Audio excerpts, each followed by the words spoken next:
So this is your question number 17 from miscellaneous exercise chapter 5 complex numbers, that if alpha and beta are two different complex numbers with mod beta 1, then find mod of beta minus alpha upon 1 minus alpha bar beta. हमें इसकी value निकालनी है जहाँ alpha और beta दो different complex numbers हैं.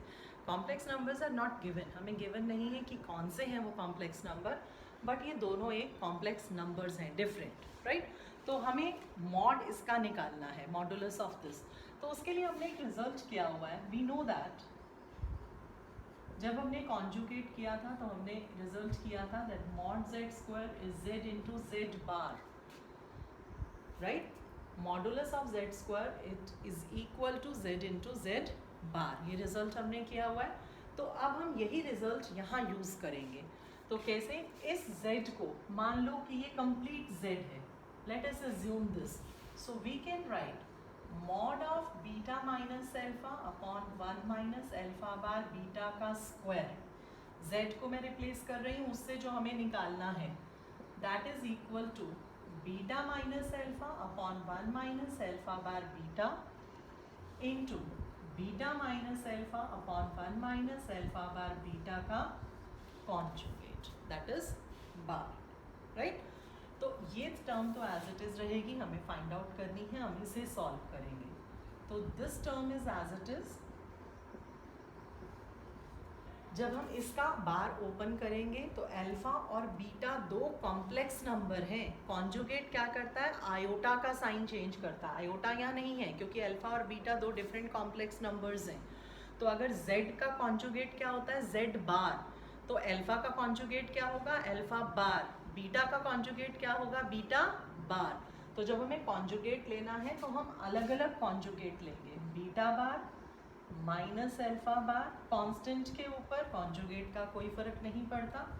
Alpha bar two bar, conjugate का conjugate same आ जाता है अल्फा, और बीटा का बीटा बार, राइट. ध्यान रखना, अगर आयोटा की टर्म होती है, a प्लस आयोटा b होता है, तो हम आयोटा का साइन चेंज करते हैं.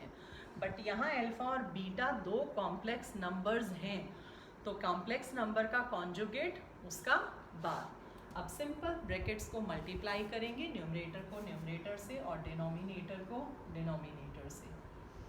Beta beta bar minus alpha bar beta minus alpha beta bar plus alpha alpha बार.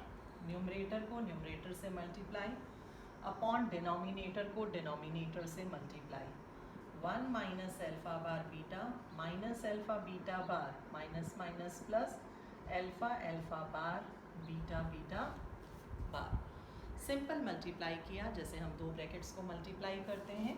यहाँ बीटा इंटू बीटा बार क्या लिख सकते हैं, mod beta square. It can be written as mod beta square. बाकी as it is, it can be written as mod alpha square upon 1 minus alpha bar beta minus alpha beta bar plus mod alpha square mod beta square. इन दोनों को लिखा हमने, side पे लिख देना Z Z bar is mod Z square.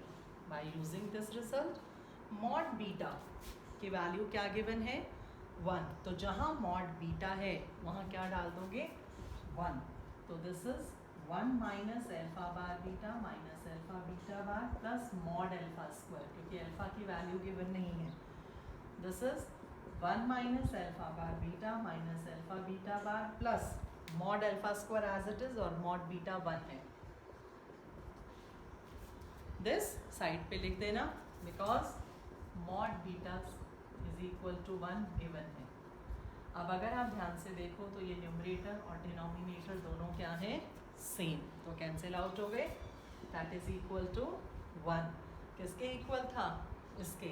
तो इसका मतलब mod of beta minus alpha upon 1 minus alpha bar beta is also equal to 1. तो वैल्यू हमारे पास आ गई कि इसकी 1 है, राइट. तो हमने क्या किया, सिर्फ एक रिजल्ट यूज़ किया that mod Z square equal to Z into Z bar होता है. तो मॉड जेड मीन्स इसे जेड सपोज कर दिया, तो mod Z square is Z into Z bar. Bar means हर एक का अलग अलग बार ओपन कर दिया क्योंकि कॉम्प्लेक्स नंबर थे. आयोटा नहीं दिख रहा इसमें, आयोटा दिखता तो हम आयोटा का साइन चेंज करते. लेकिन उसने अल्फ़ा का कॉन्जुगेट अल्फ़ा बार, बीटा का बीटा बार, और alpha bar two bar is alpha. Simple multiply किया, मॉड बीटा की वैल्यू 1 डाली and simplify it, we get it is equal to 1. That is question number 17th most important question, right?